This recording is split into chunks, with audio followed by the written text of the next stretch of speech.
Olá, feliz sábado, como é que você tá? Tudo bem? Hoje eu tô já gravando aqui em casa, porque eu tive que voltar um pouco mais cedo, não deu muito certo a gravação lá na minha caminhada, mas consegui fazer a meditação mesmo assim. Mas vamos direto ao ponto. Hoje eu quero falar, assim, sobre pós-modernidade, né? Eu acho que é bacana a gente falar sobre esse assunto, já que eu já vinha falando sobre ele em alguns vídeos, abordando, dando algumas pinceladas, mas a gente nunca, de fato, entrou, né, no assunto de forma mais técnica.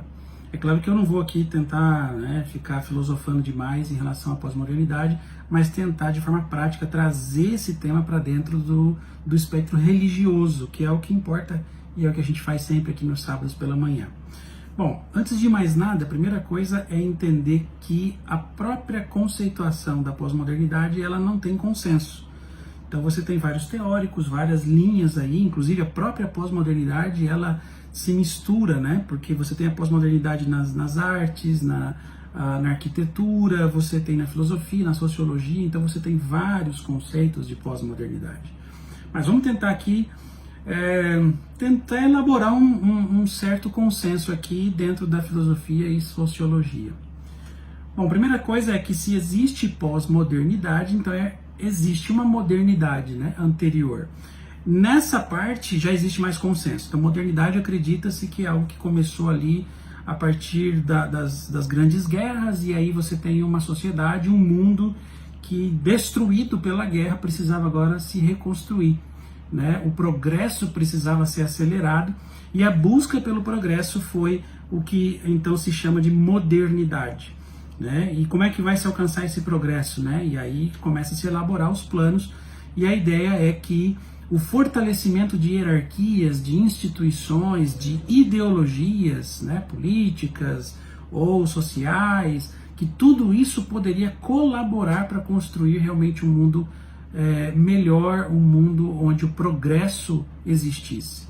Então a modernidade foi um momento em que a busca do progresso foi uma das formas de se buscar o progresso foi exatamente o fortalecimento das grandes estruturas, das grandes instituições, dos grandes partidos, dos estados, né?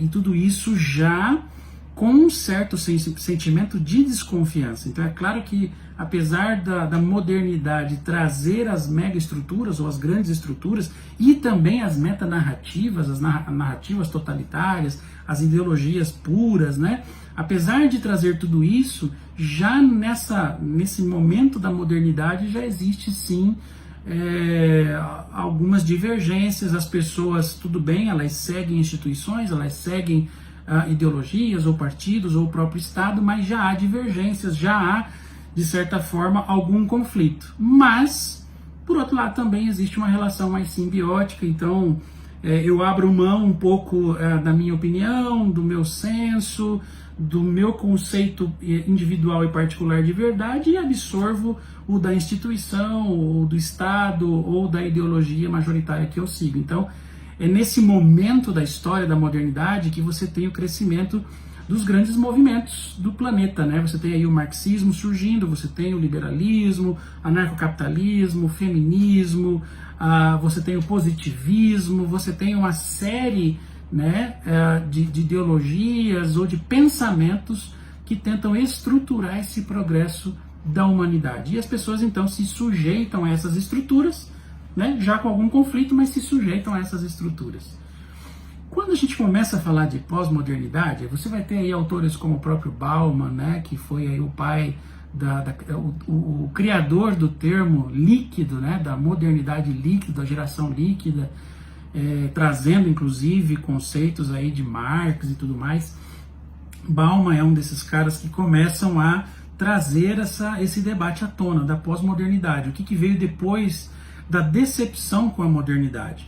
Outros caras como Lyotard, por exemplo, é um teórico interessante, Habermas é outro teórico bem interessante também. Eles tentam trazer para dentro da conceituação algum tipo de norte para a gente poder se posicionar. Eu vou tentar pegar aqui o de Lyotard, que é o mais interessante para mim. Então, o que seria pós-modernidade? Nada mais do que entender e aceitar o nosso fracasso em relação à modernidade.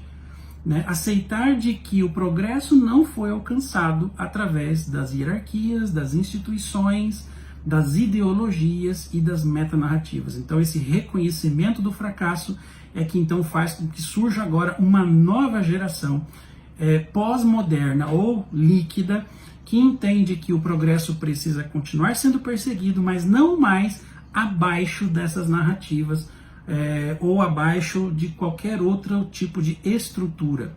As estruturas agora são todas questionáveis, já que elas se demonstraram fracassadas, né? Elas não conseguiram mudar o planeta, não conseguiram tornar o mundo melhor.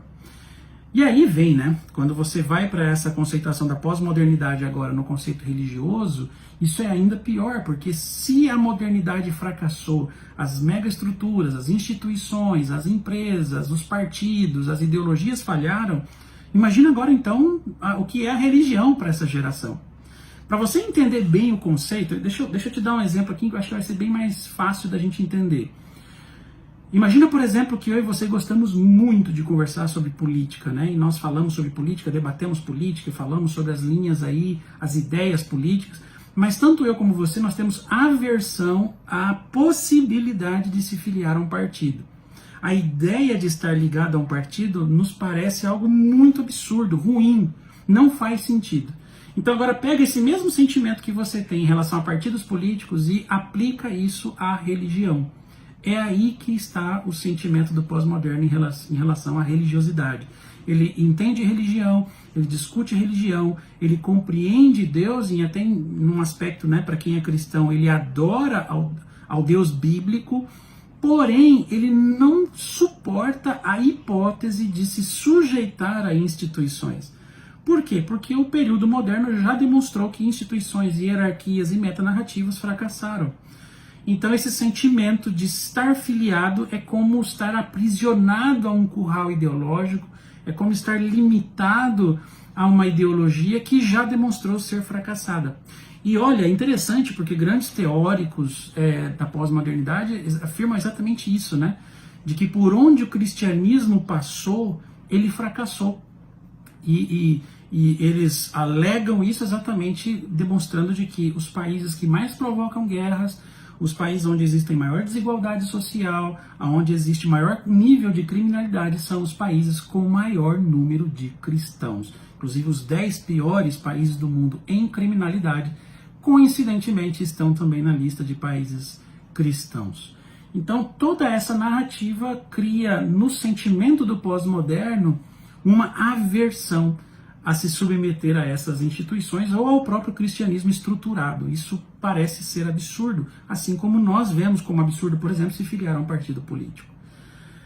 Aí a gente precisa então entender esse conceito todo para decidir o que fazer, né? Porque se eu e você somos religiosos, seguimos uma denominação religiosa e queremos levar os nossos amigos ou manter as nossas famílias dentro de um ambiente religioso, a gente agora precisa traçar planos, a gente precisa primeiro entender o que está acontecendo e tomar atitudes, ações.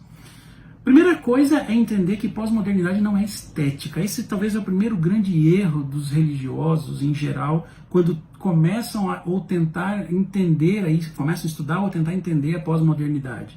Então a primeira coisa que quase todo religioso faz é mudar a estética, né? Ele muda a estética do culto, ele derruba doxologias, ele começa agora, Rodrigo, você precisa vir aqui pregar de calça jeans, camiseta e tênis, porque isso é a pós-modernidade, né? A estética. E se esquecem, por exemplo, que essa mesma geração pós-moderna é a mesma que bate recordes em compra, por exemplo, de ternos, que é uma roupa estritamente moderna, né? Criada exatamente no período da modernidade. Então não é estética a coisa, né? Tudo bem que a estética ajuda, né, na questão de ser mais atraente, de demonstrar que não está preso a ortodoxias ou doxologias, né, de que existe flexibilidade. Isso é, num primeiro momento, importante, mas nem de longe é o mais importante e é o que de fato vale na modernidade ou na pós-modernidade. Para a pós-modernidade, já que estruturas falharam, então aonde está a solução? Primeiro, entender que para essa geração não existe verdade absoluta, existe uma verdade individual.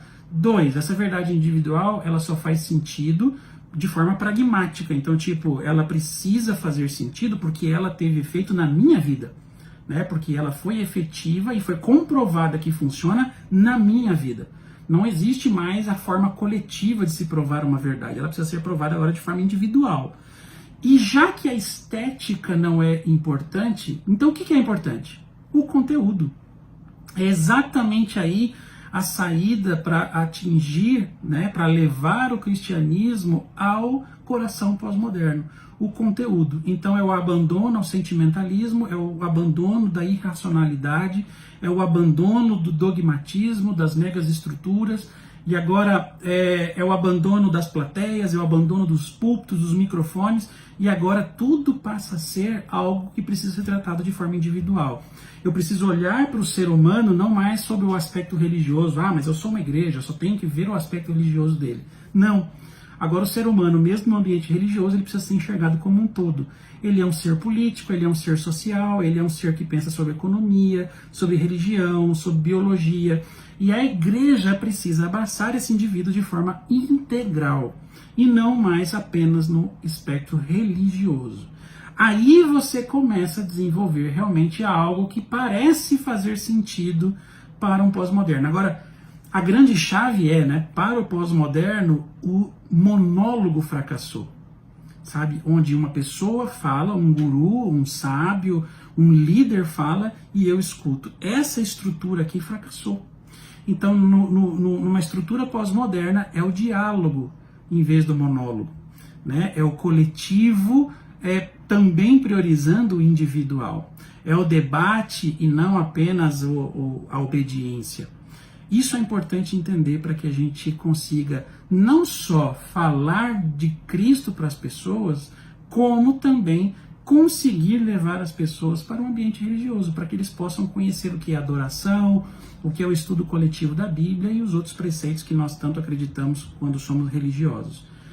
É importante você entender isso, inclusive por conta dos teus filhos, porque eu, por exemplo, me considero alguém moderno, eu ainda sou de uma geração que acredita em estruturas e instituições, mas meus filhos já não serão mais assim, eles já serão pós-modernos. E os meus netos no futuro talvez sejam até mesmo pós-cristãos, né?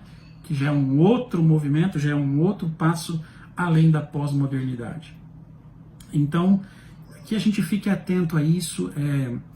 Não estamos aqui derrubando dogmas ou derrubando princípios eternos, mas é importante entender que é preciso derrubar aquilo que impede a gente de dialogar com as pessoas. É importante criar realmente um ambiente religioso em que a individualidade possa ser respeitada. E que mesmo tendo, né, como religiosos, metanarrativas ou verdades absolutas, que essas verdades possam fazer algum sentido para os indivíduos, que possam transformar uma vida. E esse é o grande pensamento pós-moderno. Uma vida de cada vez. Que Deus te abençoe e tenha um ótimo final de semana.